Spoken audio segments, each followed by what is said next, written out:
इबादत की शुरुआत में हम गाएंगे गीत जिसके बोल हैं, तेरी आराधना करूं।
हमारे खुदावंद यीशु मसीह का फजल, खुदा की मोहब्बत और रूहुल कुद्दूस की शराकत आप सब के साथ होती रहे। सेक्शन 4 और 5 एक साथ मिलकर कहें। ऐ तमाम कुदरत के खुदा, तेरे आगे सब के दिल का हाल खुला है, तुझे सब की मुरादें मालूम हैं और तुझसे कोई भेद छिपा नहीं।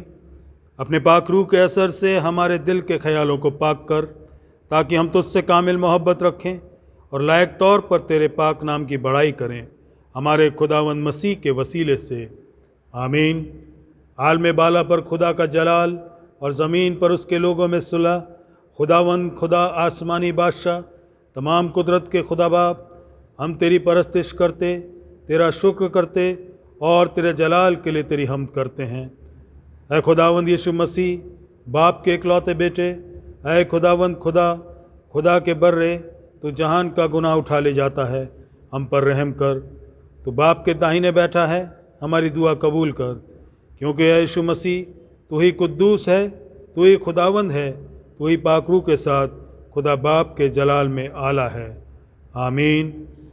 हम आज की खास दुआ में जाएंगे। ऐ खुदावंद, हम अर्ज़ करते हैं कि अपनी कलीसिया को अपनी दायमी रहमत में महफूज रख, और चूँकि इंसान अपनी कमज़ोरी के सबब गिरने से तुझ बगैर बच नहीं सकता, तो मदद करके हमें सब नुकसान करने वाली चीज़ों से बचा, और जो बातें हमारी नजात के लिए फ़ायदेमंद हैं उनकी तरफ हमारी रहनुमाई कर, हमारे खुदावंद यीशु मसीह के वसीले से। आमीन। अब खुदा के कलाम से सबक हमारे सामने पढ़े जाएंगे। पुराने नियम से उत्पत्ति की पुस्तक, उसका 45 बाब 1 से 8 आयत तक। Genesis chapter 45 from 1 to 8। तब यूसुफ उन सब के सामने जो उसके आसपास खड़े थे अपने को और रोक न सका, और पुकार के कहा, मेरे आसपास से सब लोगों को बाहर कर दो। भाइयों के सामने अपने को प्रकट करने के समय यूसुफ के संग और कोई न रहा। तब वह चिल्ला चिल्ला कर रोने लगा, और मिस्रियों ने सुना, और फिरौन के घर के लोगों को भी इसका समाचार मिला। तब यूसुफ अपने भाइयों से कहने लगा, मैं यूसुफ हूँ, क्या मेरा पिता अब तक जीवित है? इसका उत्तर उसके भाई न दे सके, क्योंकि वह उसके सामने घबरा गए थे। फिर यूसुफ ने अपने भाइयों से कहा, मेरे निकट आओ। यह सुनकर वे निकट गए। फिर उसने कहा, मैं तुम्हारे भाई यूसुफ हूँ, जिसको तुमने मिस्र आने वालों के हाथ बेच डाला था। अब तुम लोग मत पछताओ, और तुमने जो मुझे यहाँ बेच डाला, इससे उदास मत हो, क्योंकि परमेश्वर ने तुम्हारे प्राणों को बचाने के लिए मुझे तुम्हारे आगे भेज दिया है। क्योंकि अब 2 वर्ष से इस देश में अकाल है, और अब 5 वर्ष और ऐसे ही होंगे कि उनमें ना तो हल चलेगा और ना अन्न काटा जाएगा। इसलिए परमेश्वर ने जो मुझे तुम्हारे आगे इसीलिए भेजा कि तुम पृथ्वी पर जीवित रहो, और तुम्हारे प्राणों के बचने से तुम्हारा वंश बढ़े। इस रीति अब मुझको यहाँ पर भेजने वाले तुम नहीं, परमेश्वर ही ठहरा, और उसी ने मुझे फिरौन का पिता सा और उसके सारे घर का स्वामी और सारे मिस्र देश का प्रभु ठहरा दिया है। ये परमेश्वर का वचन है। नए नियम से कुरिन्थियों के नाम पौलुस प्रेरित की दूसरी पत्री, उसका 2 बाब 1 से 11 आयत तक। मैंने अपने मन में यही ठान लिया था कि फिर तुम्हारे पास उदास करने ना आऊं, क्योंकि यदि मैं तुम्हें उदास करूं तो मुझे आनंद देने वाला कौन होगा? केवल वही जिसको मैंने उदास किया। और मैंने यही बात तुम्हें इसलिए लिखी कि कहीं ऐसा ना हो कि मेरे आने पर जिनसे मुझे आनंद मिलना चाहिए, मैं उनसे उदास हूँ, क्योंकि मुझे तुम सब पर इस बात का भरोसा है कि जो मेरा आनंद है वही तुम सबका भी है। बड़े क्लेश और मन के कष्ट से मैंने बहुत से आंसू बहा कर तुम्हें लिखा था, इसलिए नहीं कि तुम उदास हो, परंतु इसलिए कि तुम उस बड़े प्रेम को जान लो जो मुझे तुमसे है। यदि किसी ने उदास किया है तो मुझे ही नहीं, वरन कि उसके साथ बहुत कड़ाई ना करूं, कुछ कुछ तुम सबको भी उदास किया है। ऐसे जन के लिए यह दंड जो भाइयों में से बहुतों ने दिया बहुत है। इसलिए इससे भला यह है कि उसका अपराध क्षमा करो और शांति दो, ना हो कि ऐसा मनुष्य बहुत उदासी में डूब जाए। इस कारण मैं तुमसे विनती करता हूँ कि उसको अपने प्रेम का प्रमाण दो। क्योंकि मैंने इसलिए भी लिखा था कि तुम्हें परख लूं कि तुम मेरी सब बातों को मानने के लिए तैयार हो कि नहीं। जिसका तुम कुछ क्षमा करते हो उसे मैं भी क्षमा करता हूँ, क्योंकि मैंने भी जो कुछ क्षमा किया है, यदि किया हो तो तुम्हारे कारण मसीह की जगह में होकर क्षमा किया है, कि शैतान का हम पर दाव ना चले, क्योंकि हम उसकी युक्तियों से अनजान नहीं। यह खुदावन का कलाम है। खुदावन का शुक्र हो। इंजील के पढ़े जाने से पहले हम गाएंगे गीत नंबर 563, हिम नंबर 563।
आइए हम पढ़ेंगे इंजील, मत्ती की इंजील, उसका 18वां बाब, 21वीं आयत से 35वीं आयत तक। Gospel according to Matthew, 18th chapter, 21 to 35 verses। खुदावंद का जलाल हो। तब पतरस ने आकर उससे कहा, हे प्रभु, यदि मेरा भाई अपराध करता रहे तो मैं कितनी बार उसे क्षमा करूं? क्या 7 बार तक? यीशु ने उससे कहा, मैं तुझसे यह नहीं कहता कि 7 बार तक, वरन 7 बार के 70 गुने तक। इसलिए स्वर्ग का राज्य उस राजा के समान है जिसने अपने दासों से लेखा लेना चाहा। जब वह लेखा लेने लगा तो एक जन उसके सामने लाया गया जो 10,000 तोड़े का कर्जदार था। जबकि चुकाने को उसके पास कुछ ना था तो उसके स्वामी ने कहा, यह और इसकी पत्नी और बाल बच्चे और जो कुछ इसका है सब बेचा जाए और कर्ज चुका दिया जाए।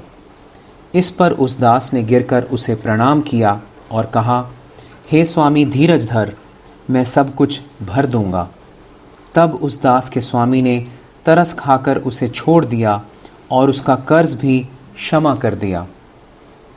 परंतु जब वह दास बाहर निकला तो उसके संगी दासों में से एक उसको मिला जो उसके 100 दीनार का कर्जदार था। उसने उसे पकड़कर उसका गला घोंटा और कहा, जो कुछ तुझ पर कर्ज है भर दे।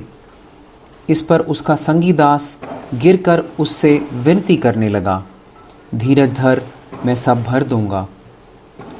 उसने ना माना, परंतु जाकर उसे बंदी गृह में डाल दिया कि जब तक कर्ज भर ना दे तब तक वहीं रहे। उसके संगी दास यह जो हुआ था देखकर बहुत उदास हुए और जाकर अपने स्वामी को पूरा हाल बता दिया। तब उसके स्वामी ने उसको बुलाकर उससे कहा, हे दुष्ट दास, तूने जो मुझसे विनती की तो मैंने तेरा वह पूरा कर्ज क्षमा कर दिया। इसलिए जैसे मैंने तुझ पर दया की, वैसे ही क्या तुझे भी अपने संगी दास पर दया करनी नहीं चाहिए थी? और उसके स्वामी ने क्रोध में आकर उसे दंड देने वालों के हाथ में सौंप दिया कि जब तक वह सब कर्ज भर ना दे तब तक उनके हाथ में रहे। इसी प्रकार यदि तुम में से हर एक अपने भाई को मन से क्षमा ना करेगा तो मेरा पिता जो स्वर्ग में है तुमसे भी वैसा ही करेगा। यह मसीह की इंजील है। खुदावंद यीशु मसीह की तारीफ हो। आइए हम प्रार्थना करें। प्यारे प्रभु जी, धन्यवाद करते हैं परमेश्वर सुबह के इस समय के लिए, आपके अनुग्रह के लिए और परमेश्वर इस अवसर के लिए जो आपने हमें दिया है। परमेश्वर, आपका वचन हमारे सामने है और खुदावंद जो आप हमें सिखाना चाहते हैं होने दे परमेश्वर, आपकी पवित्र आत्मा में होकर आज हम उसे सीख सकें, जीवनों में इस्तेमाल कर सकें और प्रभु आपके जलाल, आपकी महिमा के लिए खुदावंद अपनी ज़िंदगियों को आपके हाथ में सौंप सकें। खुदावंद यीशु मसीह के नाम से मांगते हैं, आमीन। माफ़ी, क्षमा, फॉरगिवनेस हम इंसानों की एक बहुत बड़ी और बहुत अहम ज़रूरत है। लेकिन अगर इंसानी स्वभाव को हम देखें, उसको स्टडी करें, तो हमारे नेचर में, हमारे स्वभाव में नफ़रत, गुस्सा, हमारे दिलों में कड़वाहट, लोगों के लिए दुश्मनी और जलन ये अक्सर पाई जाती है। और जब एक इंसान ये सोचने लगता है कि वो बहुत ख़ास है, बहुत इम्पॉर्टेंट है और किसी दूसरे इंसान ने उसे ऑफेंड किया है, तो ये उसका हक बन जाता है कि उस दूसरे इंसान को बड़ी से बड़ी और कड़ी से कड़ी सज़ा मिले। और जब किसी इंसान को ये लगता है कि उसे कुछ अचीव करना है और उसे अचीव करने के रास्ते में कोई दूसरा अड़चन डाल रहा है या रुकावट है, तो उस इंसान को हटा देना चाहिए और उसके लिए उसको चाहे वायलेंस का भी इस्तेमाल करना पड़े, वो इंसान वायलेंस का इस्तेमाल करने से भी नहीं डरता है और इस तरीके से वो दूसरे इंसान को सज़ा देना चाहता है। लेकिन अगर दूसरे तरफ से हम देखें, दूसरे तरीके से देखें, हम सब ने कभी ना कभी, कहीं ना कहीं यकीनन गलत बातें कही हैं, गलत काम किए हैं, गलत तरीके से बर्ताव किया है। हमारी वजह से बहुत से लोगों को नुकसान हुआ है, बहुत से लोगों को चोट पहुंची है, बहुत से लोगों को ठेस लगी है। हमने अपने बिहेवियर से बहुत से लोगों को बहुत ऑफेंड किया है और हम चाहते हैं कि इस बात के लिए हमें माफ़ी मिले। जब माफ़ी पाने की बात होती है तो हम चाहते हैं कि हमें माफ़ी मिले, लेकिन जब माफ़ करने की बात आती है तो हम चाहते हैं कि हम माफ़ ना करें। हम उसको जस्टिफाई करने की कोशिश करते हैं और अपने पहलू को इस तरीके से रखने की कोशिश करते हैं कि वो माफ़ी देना ज़रूरी नहीं है। मत्ती की इंजील उसके 18वें अध्याय 21वें पद से आगे खुदावंद यीशु मसीह एक ऐसा जिक्र हमारे सामने करते हैं, एक ऐसी शिक्षा हमारे सामने रखते हैं जो इसी माफ़ी, इसी क्षमा को हमारी ज़िंदगी में नए आयाम के साथ रखती है। और अगर हम इसको देखने की कोशिश करें, मत्ती की इंजील उसका 18वां अध्याय, पूरा जो अध्याय है ये चर्च डिसिप्लिन, चर्च रिलेशनशिप जो आपस में लोगों का होना चाहिए और चर्च में किस तरीके से हमें बर्ताव करना चाहिए, उन बातों का जिक्र हमारे सामने करता है। और ये पूरा का पूरा जो अध्याय है, यहाँ पे खुदावंद यीशु मसीह अपने चेलों को सिखा रहे हैं, एक के बाद एक शिक्षा दे रहे हैं कि चर्च को किस तरीके से इस दुनिया में अपने आप को संभाल कर रखना है, अपना व्यवहार किस तरीके से रखना है। और इस पूरे हिस्से में खुदावंद यीशु मसीह 18वें अध्याय के पहले पद से 35वें पद तक लगातार खुद बोल रहे हैं, लेकिन सिर्फ 21वें पद में एक छोटी सी जगह पर पतरस बीच में एक थोड़ा सा स्टेटमेंट देता है और वो स्टेटमेंट बहुत इंपॉर्टेंट है क्योंकि उसी स्टेटमेंट के आधार पर टीचिंग दी जाती है माफ़ी के ऊपर और खुदावंद यीशु मसीह की उस टीचिंग को हम आज तक अपनी ज़िंदगी में लेते हैं। हम बड़े कर्जदार हैं पतरस के, क्योंकि पतरस एक ऐसा इंसान था जिसके मुंह में जो आता था वो बोल देता था, वो अपनी दिल की बात को कह देता था, अपने सवालों को सामने रख देता था। अगर उसके पास कोई ऐसी स्टेटमेंट है जिसे वो समझता था ज़रूरी है, उसको कह देता था। और उसी वजह से बहुत सी टीचिंग्स खुदावंद यीशु मसीह के द्वारा पतरस के सवाल या उसकी स्टेटमेंट्स के रिस्पॉन्स में हमें मिली हैं। ये टीचिंग भी एक ऐसी ही टीचिंग है। पतरस यहाँ पर एक सवाल करता है और सवाल बहुत अहम है। और सवाल क्या है?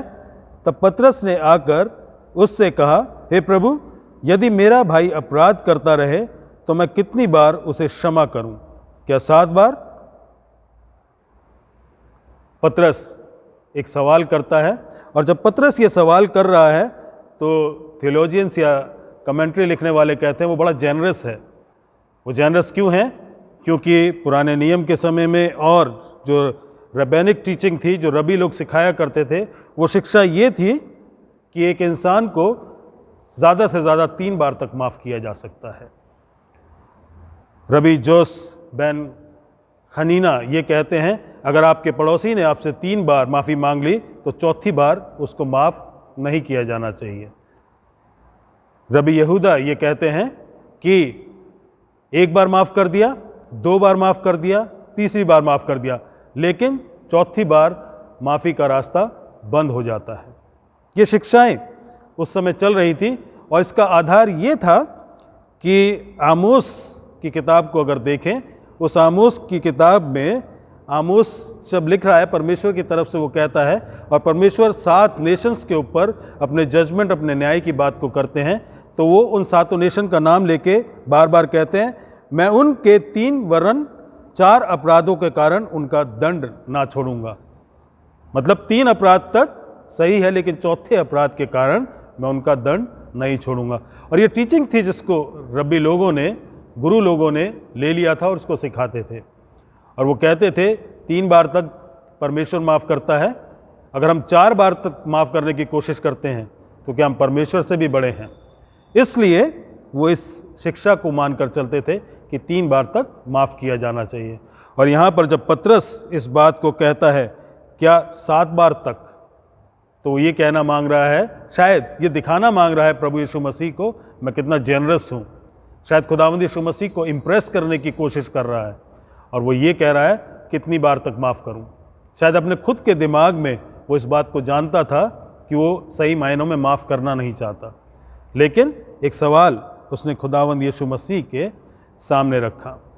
शायद उसने खुदावंद यीशु मसीह की उन टीचिंग्स को सुना होगा जब खुदावंद यीशु मसीह लूका 17:4 में कहते हैं कि अगर कोई तेरा अपराध करे, यदि दिन भर में वो 7 बार तेरा अपराध करे और 7 बार तेरे पास आकर कहे मैं पछताता हूँ, तो उसे क्षमा करना।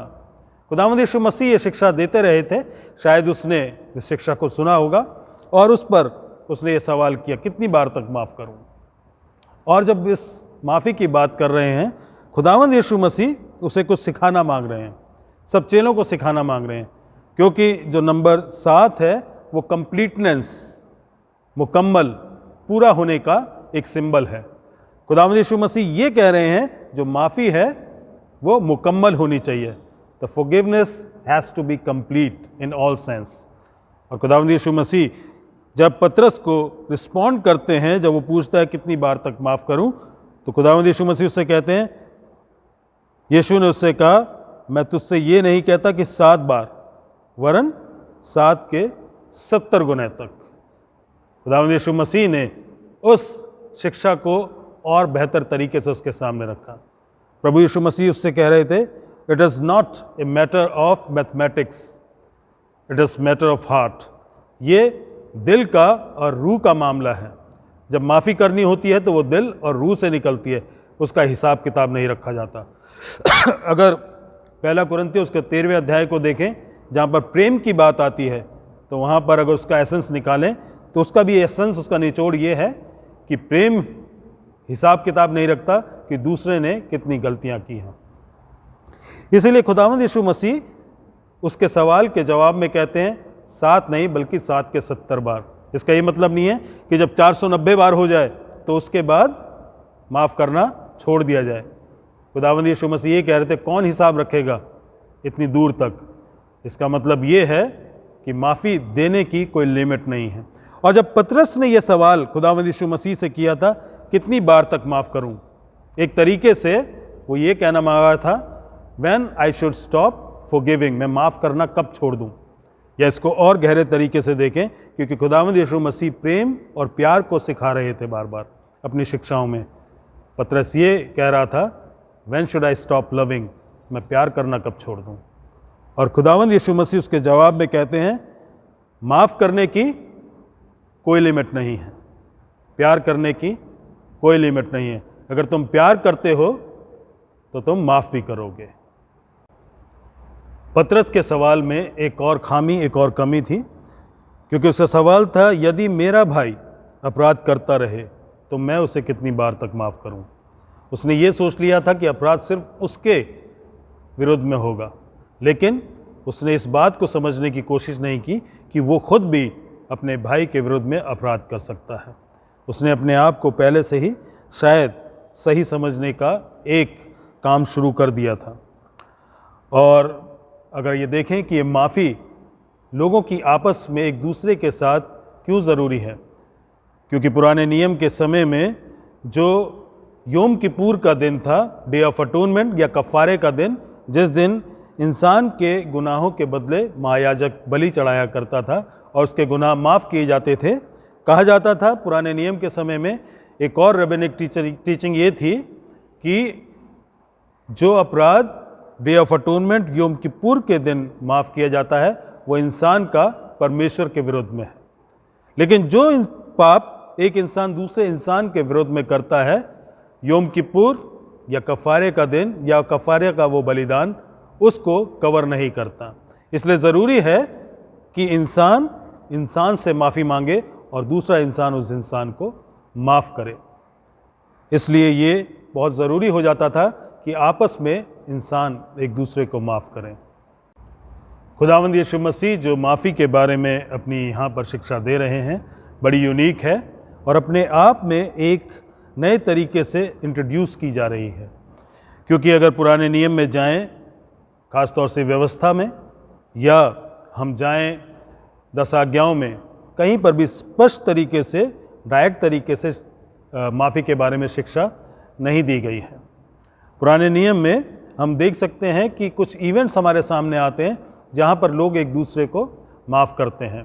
यूसुफ ने अपने भाइयों को माफ़ किया जब उन्होंने उसको एक गुलामी में बेच दिया और उसे बड़े मुश्किल दौर से होकर गुजरना पड़ा, इसके बावजूद भी उसने अपने भाइयों को माफ़ किया। दाऊद भी शाऊल को माफ़ करता है। शाऊल उसको मारना चाहता है, लेकिन जब दाऊद के हाथ में उसकी ज़िंदगी थी, दाऊद ने उसको माफ़ किया। और भी ऐसे जिक्र हम पुराने नियम में देख सकते हैं, लेकिन कहीं पर भी स्पष्ट तरीके से माफ़ी के ऊपर शिक्षाएं हमारे सामने नहीं आती हैं। रबियों ने बाद में कुछ शिक्षाओं को लिया और उन्होंने लोगों को आपस में एक दूसरे को माफ़ी करने के बारे में सिखाया और बहुत से दुनियावी तरीक़ों से उस माफ़ी को जस्टिफाई करने की कोशिश भी की। लेकिन खुदावंद यीशु मसीह ने जब नए तरीके से इस यूनिक शिक्षा को, जो कि पुराने नियम में स्पष्ट तरीके से नहीं पाई जाती, हमारे लिए दिया, तो बहुत ही अहम तरीके से खुदावंद उसको हमारे सामने रखते हैं। और मत्ती की इंजील उसके 6 अध्याय और 9वें पद से आगे जब हमें दुआए रब्बानी प्रभु की प्रार्थना सिखा रहे हैं, तो वहाँ पर हमसे कहते हैं, अतः तुम इस रीति से प्रार्थना करो, हे हमारे पिता, तू जो स्वर्ग में है, तेरा नाम पवित्र माना जाए, तेरा राज्य आए, तेरी इच्छा जैसे स्वर्ग में पूरी होती है वैसे पृथ्वी पर भी हो। हमारी दिन भर की रोटी आज हमें दे, और जिस प्रकार हम अपने अपराधियों को क्षमा करते हैं, वैसे तू भी हमारे अपराधों को क्षमा कर।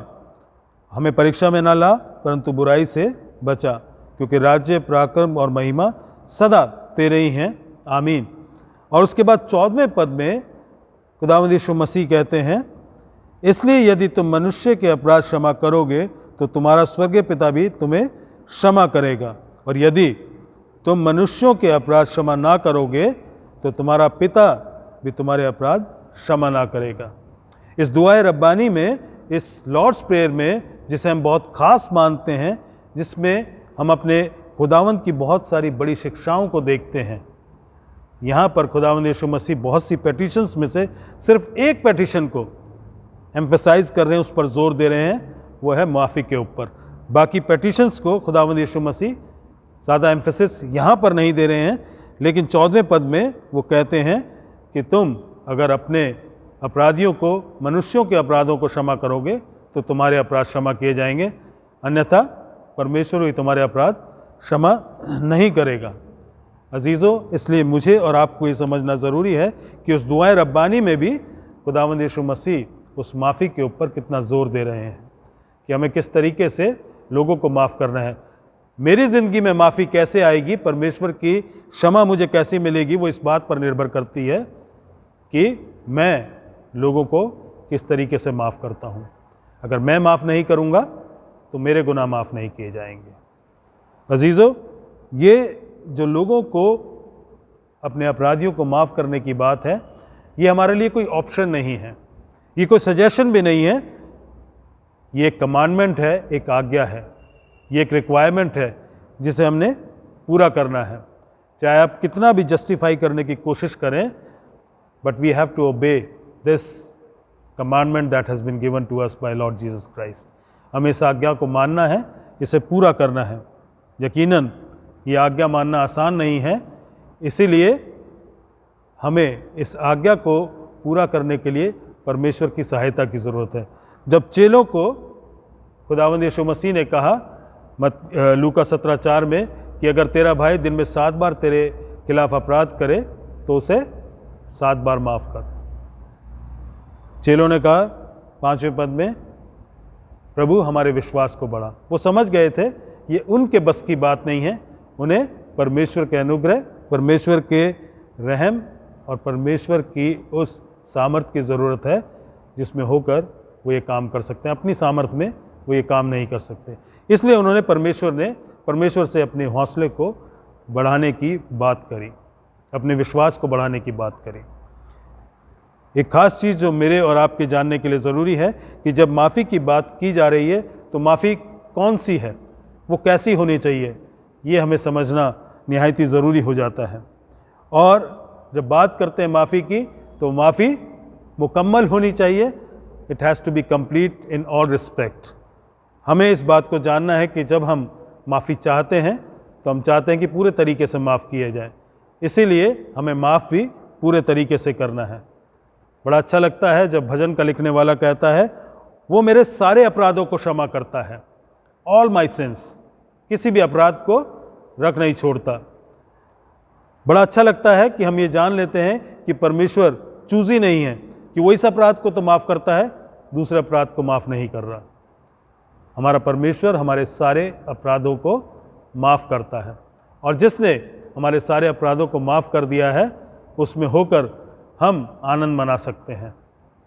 क्योंकि दाऊद कहता है, क्या ही धन्य है वो इंसान जिसके अपराधों को क्षमा किया गया और जिसके पापों को ढांक लिया गया है। हमारा परमेश्वर हमारे सारे अपराधों को माफ़ करता है। It is complete. लेकिन ये कंप्लीट एक और सेंस में भी है, एक और तरीके से, पूरे तरीके से मुकम्मल हो जाता है। वो क्या है? He forgets our sins। वो हमारे गुनाहों को भूल जाता है। अगर हम यिर्मयाह की किताब देखें और उसके 31वें अध्याय और उसके 34वें पद को देखें तो वहाँ पर लिखा है, क्योंकि मैं उनका अपराध क्षमा करूँगा और उनके पाप स्मरण ना करूँगा, उनके पापों को याद ना करूँगा। अब सोच के देखिए, हमारे पाप माफ़ कर दिए गए और परमेश्वर दोबारा उनको हमारे सामने लौटाकर वापस नहीं लाता, दोबारा हमसे उसका हिसाब नहीं मांगता। अजीज़ों, जब इस बात को जान लेते हैं तो हमारा दिल बहुत हल्का हो जाता है। क्योंकि कई बार जब हम गुनाह करते हैं और गुनाह करने के बाद बार बार उस गुनाह के बारे में सोचते हैं, माफ़ी मांगने के बाद भी जब गुनाह हमारे सामने लौट कर बार बार आता है तो हमें बड़ा गिल्ट कॉन्शियस होता है, और बार बार हम परमेश्वर के सामने जाकर कहते हैं, प्रभु हमारे पाप को क्षमा कर। लेकिन परमेश्वर कहता है कि मैंने उसे क्षमा भी कर दिया और मैंने उसे भुला भी दिया है। एक थियोलॉजिकल टर्म है जिसे हम कहते हैं जस्टिफिकेशन। इसको अगर तोड़ कर कहें तो हम कह सकते हैं just as if I had never done it, जैसा कि मैंने ये गुनाह किया ही नहीं। परमेश्वर हमारे अपराधों को इसी तरीके से ना सिर्फ क्षमा करते हैं, वो भुला भी देते हैं जैसे हमने वो किए ही नहीं। क्योंकि उन सारे पापों के लिए प्रभु यीशु मसीह ने उस सज़ा को जो हमें मिलनी चाहिए थी अपने ऊपर ले लिया। हमारी माफ़ी कैसी होनी चाहिए?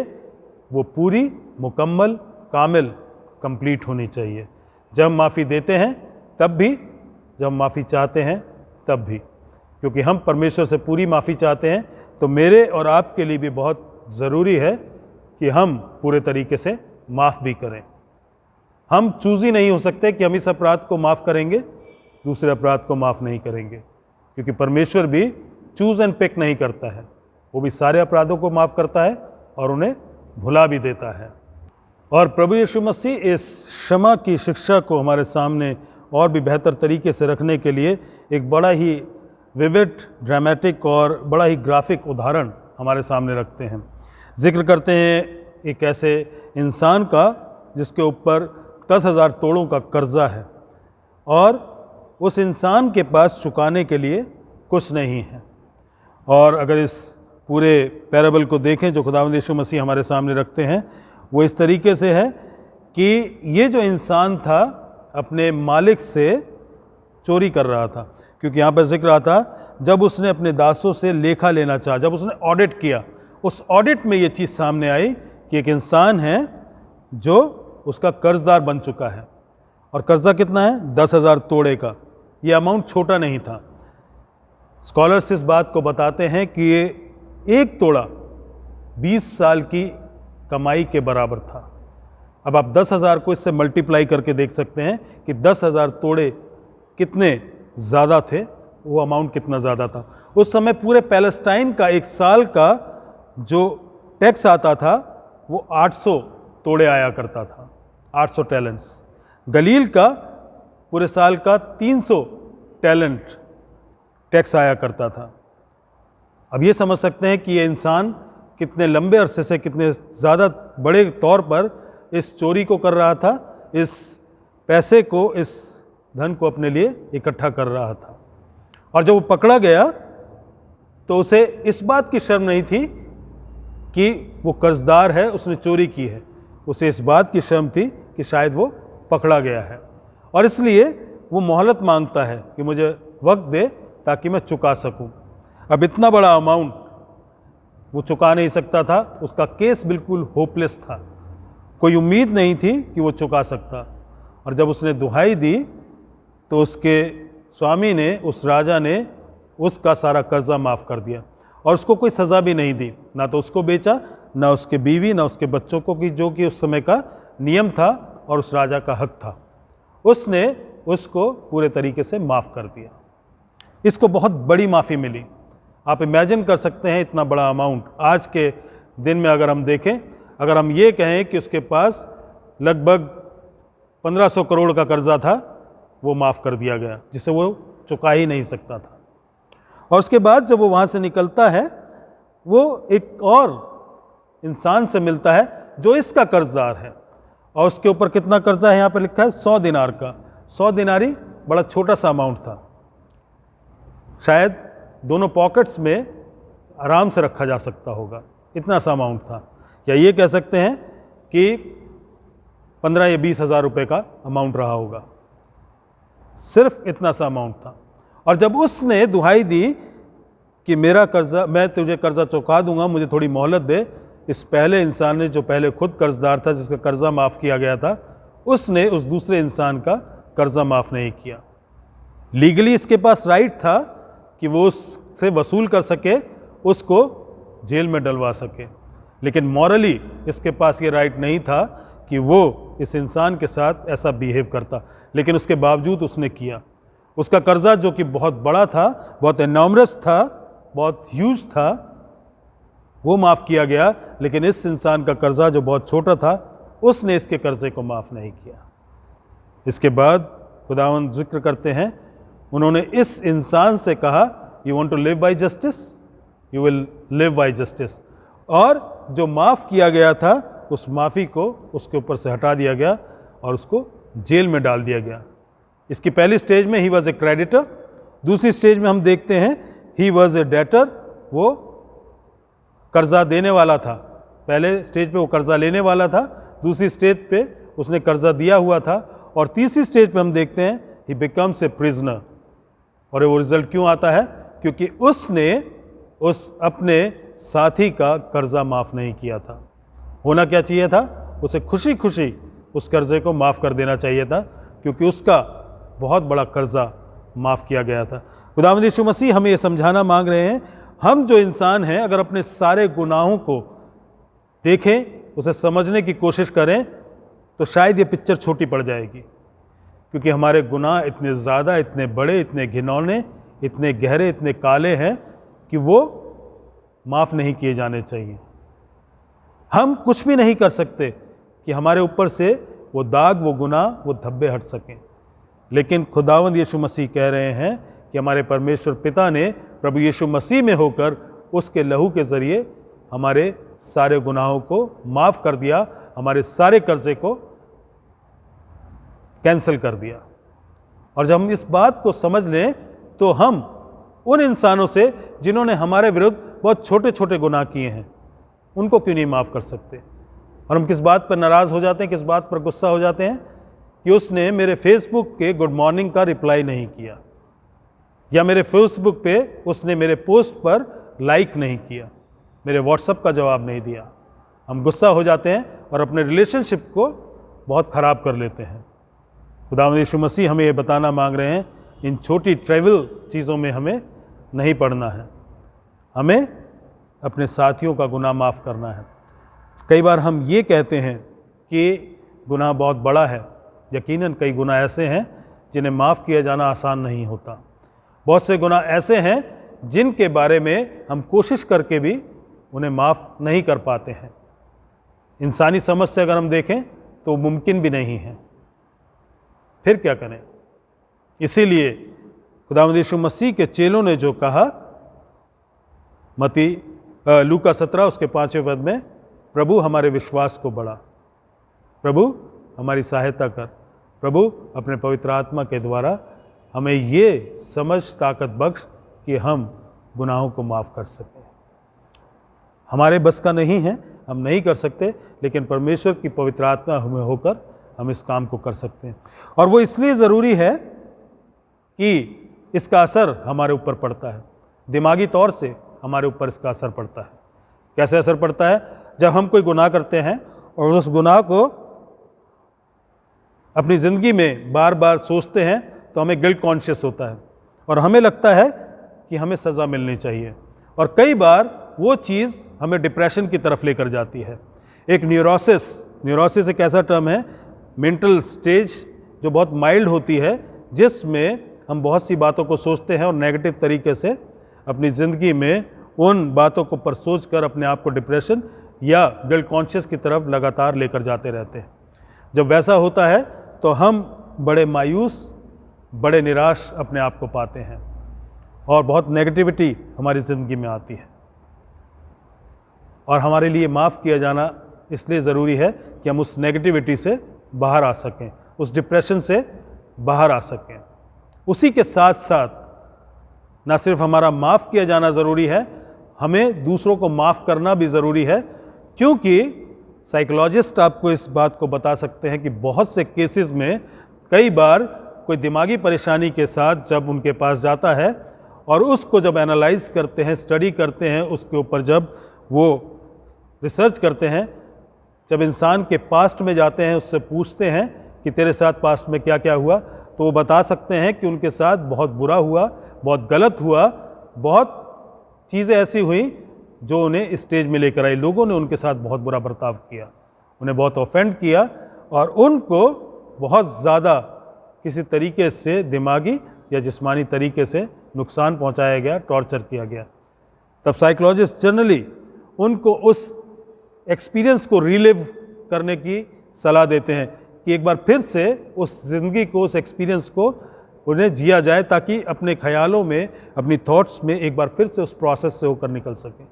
और जब उससे होकर निकलते हैं तो अक्सर साइकोलॉजिस्ट या साइकेट्रिस्ट ये सज़ा देते हैं, जिन्होंने तेरे साथ ऐसा किया उनको माफ़ कर दे।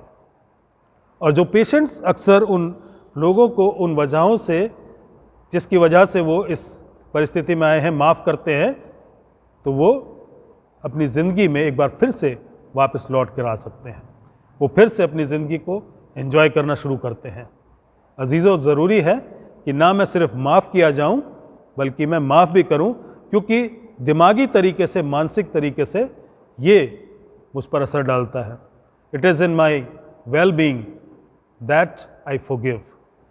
ना सिर्फ दिमागी तरीके से, जिस्मानी तरीके से भी ये मेरी भलाई के लिए है कि मैं माफ़ करूं, क्योंकि जब हम माफ़ नहीं करते तो एक कड़वाहट, गुस्सा, एक नफ़रत हमारे दिल में लगातार पनपती रहती है।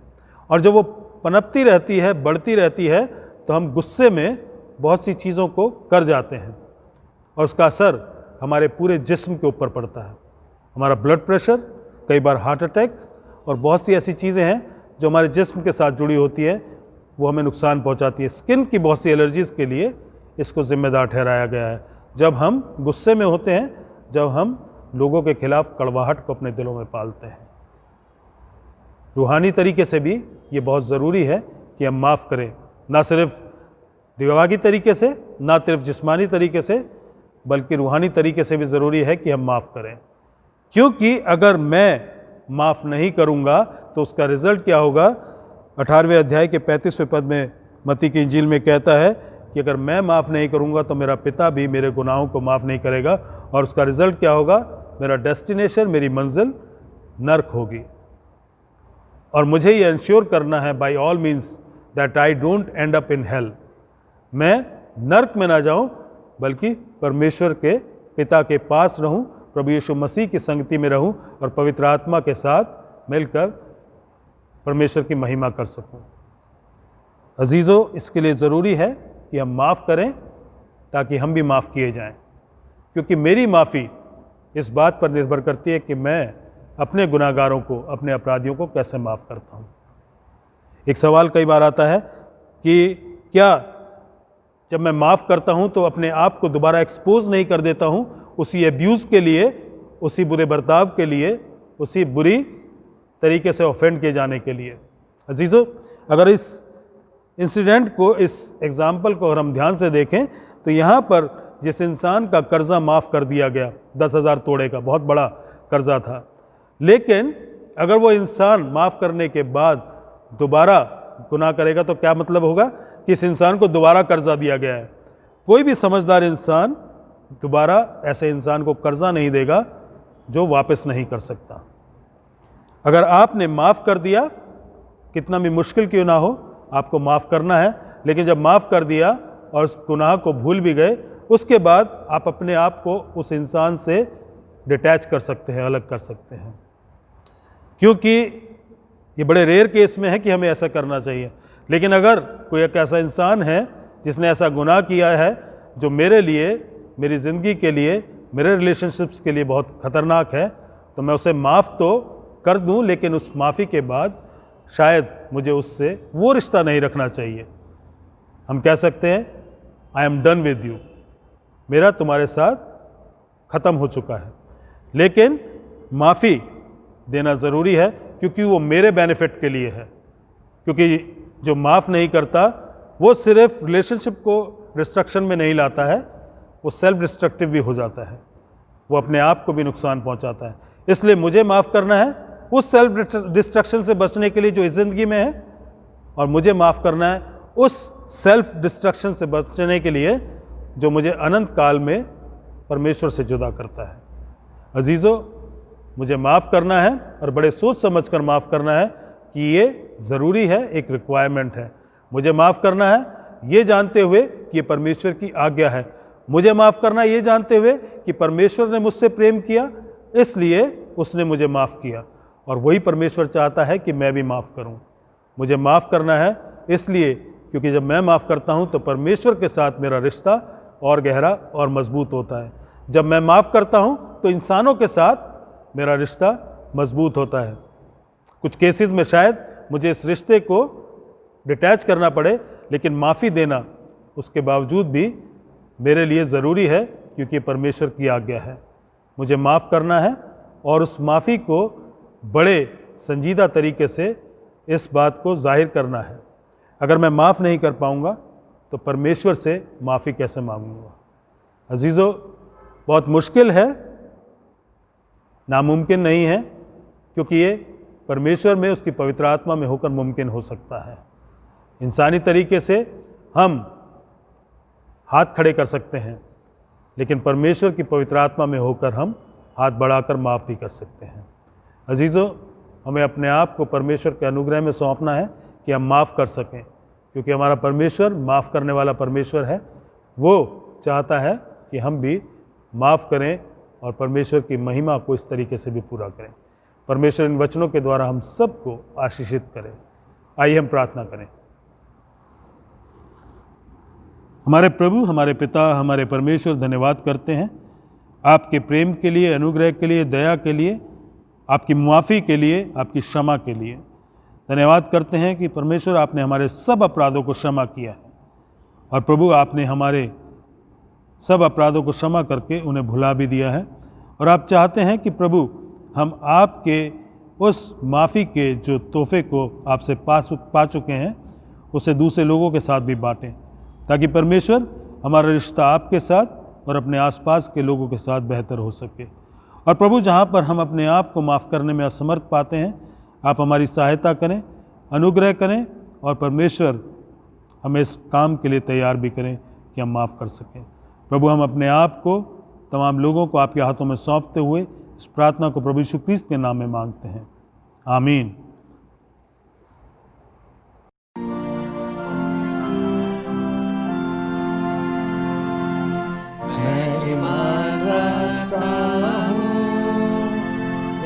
खुदा कादिर मुतलक बापा, जो आसमान और ज़मीन और सब देखी और अनदेखी चीज़ों का खालिक है, और एक खुदावन यीशु मसीह पर, जो खुदा का एकलौता बेटा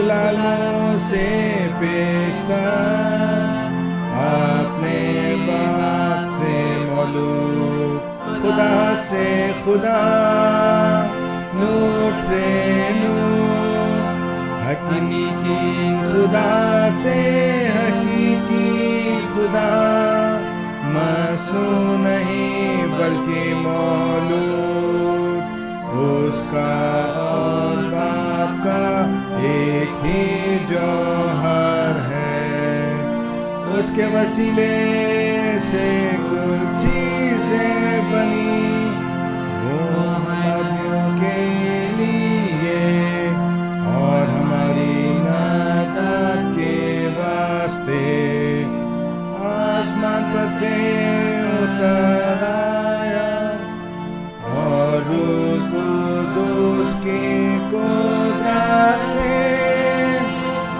कुंवारी मरियम से मुजस्सम हुआ और इंसान बना और पिलातुस के हद में हमारे लिए मसलूब भी हुआ।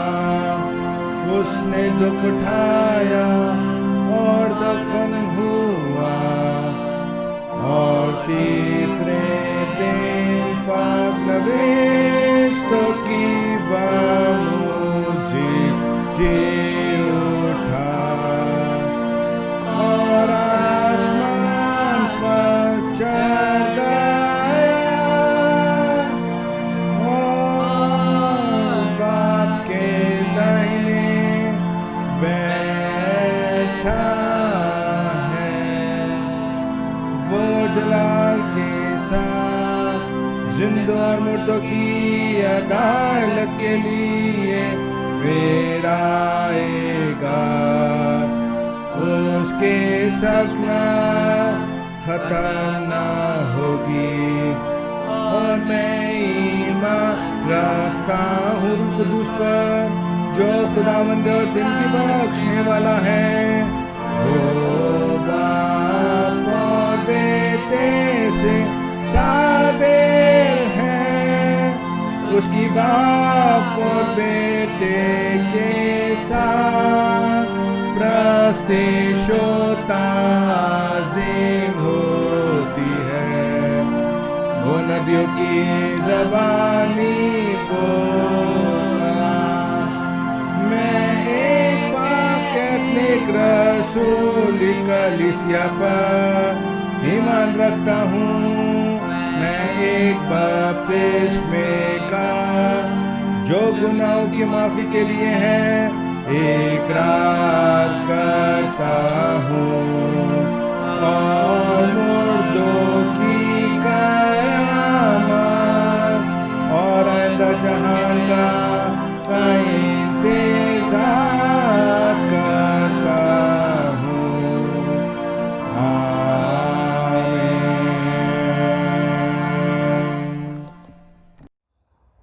प्रभु यीशु मसीह के प्यारे और मीठे नाम में मैं आज की आराधना सभा में आप सबका स्वागत करता हूं। परमेश्वर आप सबको आशीषित करे और लगातार जैसे हम इन आराधना सभाओं में मिलते रहे हैं, शामिल होते रहे हैं, परमेश्वर का अनुग्रह शिक्षाओं के ज़रिए, आराधना के ज़रिए, गीतों के ज़रिए हम पर होता रहा है। प्रार्थना है कि हम आने वाले दिनों में भी परमेश्वर से ऐसे ही अनुग्रह को पाते रहें और आशीषित होते रहें। कोशिश रहेगी कि अगले महीने से चर्च सर्विस को उस फॉर्मेट में शुरू किया जा सके जैसे सरकार ने निर्देश दिए हैं और डायसिस की तरफ से जो इंस्ट्रक्शंस आते हैं उस तरीके से हम दुआओं को गिरजाघर में शुरू कर सकें।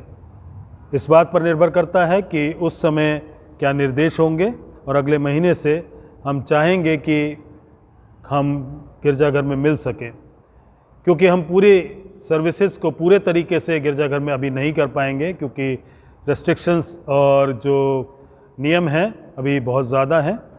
इसलिए हम इन ऑनलाइन सर्विसेज को भी जारी रखेंगे इसके साथ, ताकि वो लोग जो गिरजाघर में ना आ पाएँ वो भी आराधना से, इबादत से और कलाम से वंचित ना रहें, उनको भी कलाम की बरकत मिल सके।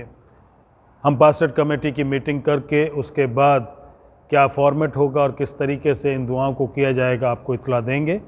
हो सकता है 1 या 2 हफ्ते इस काम में लगें, उसके बाद आपको बताया जाए कि हम किस तरीके से दुआओं को गिरजाघर में करेंगे और कैसे उसको आगे बढ़ाया जाएगा। आप सब भी दुआ करते रहें कि ये परेशानी जल्दी दूर हो सके, ताकि सामान्य तरीके से हम गिरजाघरों में मिल सकें और इबादत एक साथ मिलकर करने वाले हो सकें। हमारे पास कुछ नाम हैं उन लोगों के जो हमारी कलीसिया में या कलीसियाओं में बीमार हैं उनके लिए हम दुआ करेंगे। इसके साथ साथ उन लोगों के लिए भी दुआ करेंगे जो नाम हम तक नहीं पहुँचे हैं। परमेश्वर से मांगेंगे कि वो सब चंगाई पा सकें। आइए हम प्रार्थना करें। प्रभु जी, धन्यवाद करते हैं कि आपने हमें अपने अनुग्रह में बनाए रखा। परमेश्वर हमें संभाले रखा और प्रभु आपने हम पर रहम किया। खुदावंद, हम अपने अजीज़ों को जो बीमार हैं आपके सामने लेकर आना चाहते हैं।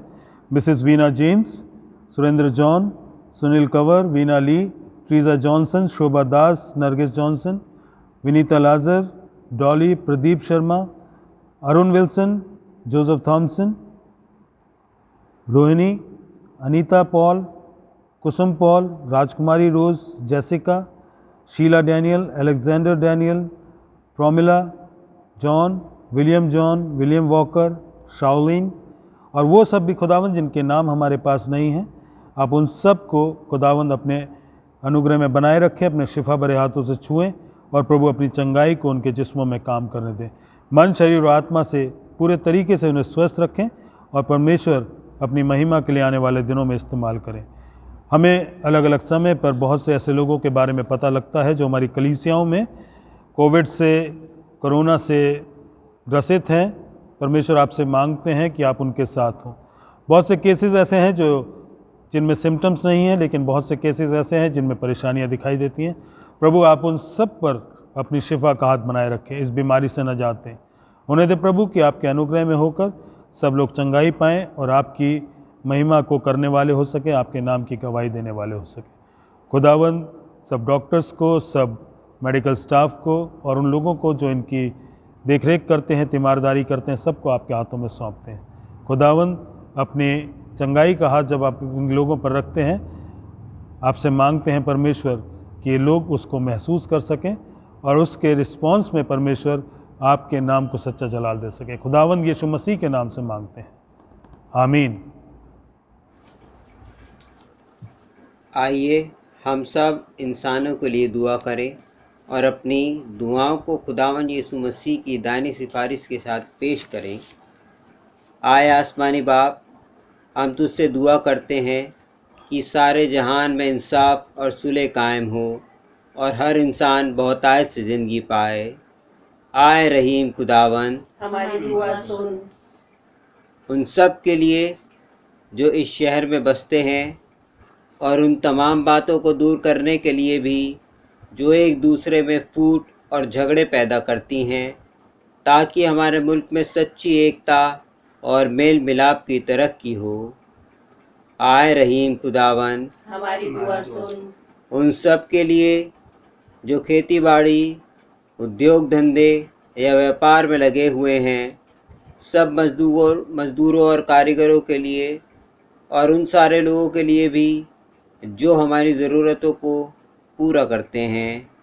आए रहीम खुदावन, हमारी दुआ सुन।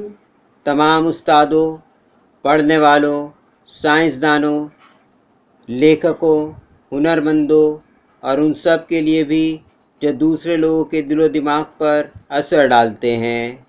आए रहीम खुदावन, हमारी दुआ सुन।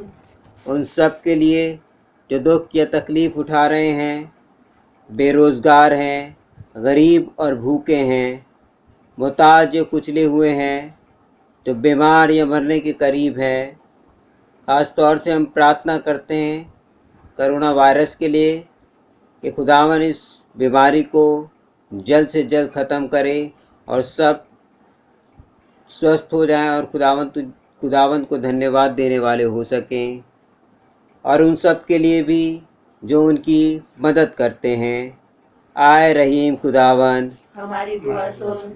उन सब के लिए जिन्हें इस मुल्क और दूसरे मुल्कों में इख्तियार दिया गया है, खासकर हमारे राष्ट्रपति रामनाथ कोविंद, प्रधानमंत्री नरेंद्र मोदी, इस सूबा के गवर्नर अनिल बैजल और मुख्यमंत्री अरविंद केजरीवाल, चीफ जस्टिस शरद बोबडे और उन सब के लिए भी जो किसी भी तरह का इख्तियार रखते हैं।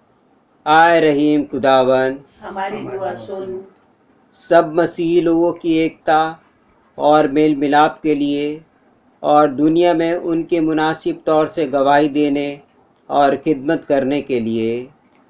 आए रहीम खुदावन, हमारी दुआ सुन। इस मुल्क में तेरी तमाम कलीसिया के लिए, उसकी कौंसिलों और रहनुमाओं के लिए, खासकर हमारे मॉडरेटर पीसी सिंह, दक्षिण भारत की कलीसिया के मॉडरेटर ए धर्मराज और मार्थोमा कलीसिया के मेट्रोपॉलिटन जोसेफ, हमारे बिशप वारिस मसीह और तेरी कलीसिया के तमाम दीगर खादिमों के लिए, ख़ास तौर से हमारे पासवान रेवरेंड जेकब जेम्स और डीकन जोएल लाजर के लिए, कि वे अपनी खिदमत को वफादारी से बजा लाएं। आए रहीम खुदावन, हमारी दुआ सुन। ये बख्श कि तेरे उन तमाम लोगों के साथ जिन्होंने वफादारी से इस दुनिया में तेरी खिदमत की है, हम भी तेरी बादशाही की अब्दी खुशी में शरीक हों। आए रहीम खुदावन, हमारी दुआ सुन। आए आसमानी बाप, अपनी बादशाही जल्ला और हमारी इन दुआओं को कबूल फरमा, जो हम तेरे बेटे और अपने खुदावंद और मुंजी यीशु मसीह के नाम के वसीले से पेश करते हैं। आमीन। गुनाहों का इकरार। आए अजीजो, हमारे खुदावन यीशु मसीह ने फरमाया, खुदावन हमारा खुदा एक ही खुदावन है। तो खुदावन अपने खुदा से अपने सारे दिल और अपनी सारी जान और अपनी सारी अकल और अपनी सारी ताकत से मोहब्बत रख। पहला हुक्म यही है। दूसरा यह है कि तू अपने पड़ोसी से अपने बराबर मोहब्बत रख। इनसे बड़ा और कोई हुक्म नहीं। खुदा ने दुनिया से ऐसी मोहब्बत रखी कि उसने अपना इकलौता बेटा यीशु मसीह बख्श दिया कि हमें गुनाहों से बचाए, आसमान में हमारे लिए सिफारिश करे और हमें हमेशा की ज़िंदगी को पहुँचाए। इसलिए आइए हम तौबा ईमान के साथ अपने गुनाहों का इकरार करें। हम खुदा के फजल से उसके हुक्मों को मानने का और सब लोगों के साथ मेल और मोहब्बत से रहने का पक्का इरादा करें। आए तमाम कुदरत के खुदा, हमारे आसमानी बाप, हमने ख्याल, कौल और फ़ेल से और अपने ही साथियों के ख़िलाफ़ गुनाह किया है। हमने अपनी नादानी और कमज़ोरी के बाइस और जानबूझकर भी बुराई की है और भलाई करने में नाकामयाब रहे हैं। इन सब के लिए हम निहायत गमगीन हैं और तौबा करते हैं। तेरे बेटे यीशु मसीह ने हमारे लिए अपनी जान कुर्बान की है। उसी की खातिर हमसे जो कुछ हुआ है माफ़ फरमा और ये बख्श कि हम आगे को नई ज़िंदगी में तेरी खिदमत बजलाएँ, ताकि तेरे पाक नाम का जलाल जाहिर हो। आमीन। तमाम कुदरत का खुदा उन सब को माफ़ करता है जो अपने साथियों को माफ़ करते और सच्चे दिल से तौबा करते हैं। वो हम पर रहम करे, हमारे सब गुनाहों को बख्शे और उनसे हमको रिहाई दे। हर तरीके की नेकी में हमको मजबूत करे और हमें हमेशा की ज़िंदगी में कायम रखे। हमारे खुदावंद यीशु मसीह के वसीले से आमीन। अब हम खुदा के इत्मीनान को एक दूसरे के साथ बांटेंगे। Will share the peace. हम मिलकर मसीह का बदन हैं। हम सब ने एक ही बदन होने के लिए एक बपतिस्मा लिया है। हम उन बातों के तालिब रहें जिनसे मेल मिलाप और बाहमी तरक्की हो। खुदावंद का इत्मीनान हमेशा आपके साथ हो। आमीन। अब हम प्रभु की प्रार्थना को एक साथ करेंगे। है हमारे आसमानी बाप, तेरा नाम पाक माना जाए, तेरी बादशाही आए, तेरी मर्ज़ी जैसे आसमान पर पूरी होती है ज़मीन पर भी हो। हमारी रोज़ की रोटी आज हमें दे। हमारे कसूरों को माफ़ कर कि हम भी अपने कसूरवारों को माफ़ करते हैं। हमें आजमाइश में ना पड़ने दें बल्कि बुराई से बचा, क्योंकि बादशाहत, कुदरत और जलाल अब तक तेरा ही है। आमीन। खुदा का इत्मीनान जो समझ से बाहर है तुम्हारे दिलों और ख़यालों को खुदा और उसके बेटे हमारे खुदावंद यीशु मसीह की पहचान और मोहब्बत में महफूज रखे। और खुदा कादिर मुतलक बाप, बेटे और रूहुल कुदूस की बरकत तुम पर हो और तुम्हारे साथ हमेशा रहे। आमीन।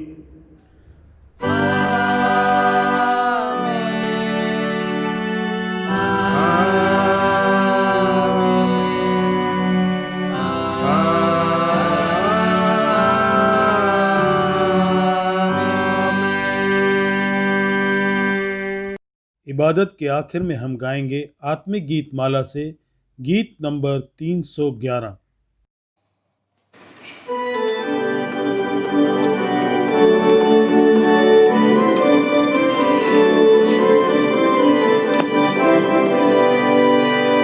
तेरा प्यार है महान, तेरा प्यार है महान। मैं जो पहले मुर्दा था, तूने डाली मुझ में जान। तेरा प्यार है महान, तेरा प्यार है महान। मैं जो पहले मुर्दा था, तूने डाली मुझ में जान। क्यों ना बोलूं फिर मैं तेरी जय जयकार, क्यों ना बोलूं फिर मैं तेरी जय जयकार, जय जयकार, जय जयकार। तूने मेरे लिए क्या कुछ ना किया। जय जयकार, जय जयकार। तूने मेरे लिए क्या कुछ ना किया। मेरी सूरत बिगड़ी थी, मेरा दिल था खाली। तूने सींचा काबू से ताकि आए हरियाली। मेरी सूरत बिगड़ी थी, मेरा दिल था खाली। तूने सींचा लाहू से ताकि आए हरियाली। क्यों ना बोलूं फिर मैं तेरी जय जयकार, क्यों ना बोलूं फिर मैं तेरी जय जयकार, जय जयकार, जय जयकार। तूने मेरे लिए क्या कुछ ना किया। जय जयकार, जय जयकार। तूने मेरे लिए क्या कुछ ना किया। आई जीवन में खुशी, आई अपनी जिंदगी। तू है जिंदा शाफिया, तूने ये है किया। आई जीवन में खुशी, आई अपनी जिंदगी। तू है जिंदा शाफिया, तूने ये है किया। क्यों ना बोलूं फिर मैं तेरी जय जयकार, क्यों ना बोलूं फिर मैं तेरी जय जयकार, जय जयकार, जय जयकार। तूने मेरे लिए क्या कुछ न किया। जय जयकार, जय जयकार। तूने मेरे लिए क्या कुछ न किया। अपनी रूह से भर दिया, अपनी शक्ति मुझको दी ताकि दूं मैं गवाही तेरे जी उठने की। अपनी रूह से भर दिया, अपनी शक्ति मुझको दी ताकि दूं मैं गवाही तेरे जी उठने की। क्यों ना बोलूं फिर मैं तेरी जय जयकार, क्यों ना बोलूं फिर मैं तेरी जय जयकार, जय जयकार,